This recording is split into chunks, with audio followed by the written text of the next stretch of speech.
isu dari sudut tentera dah tak boleh nak berkhidmat disebabkan PTSD. Ramai kena PTSD. Okay. So kena kesan psikologi, nak berperang tak boleh, bunuh kawan sendiri di camp. Bunuh kawan sendiri di camp sebabkan apa kata mental unstable.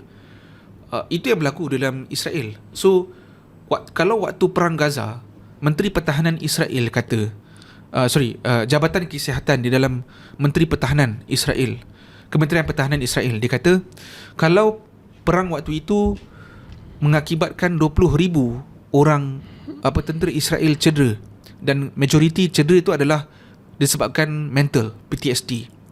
Kalau perang di Gaza itu berterusan, kemungkinan akan cecah 200,000.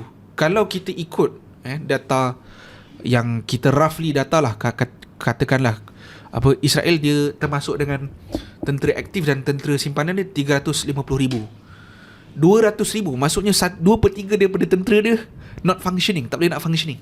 Itu yang saya cakap, kata senarionya adalah realitinya adalah dia akan stuck lah, saya boleh kata trap. Dia akan terperangkap dalam satu situasi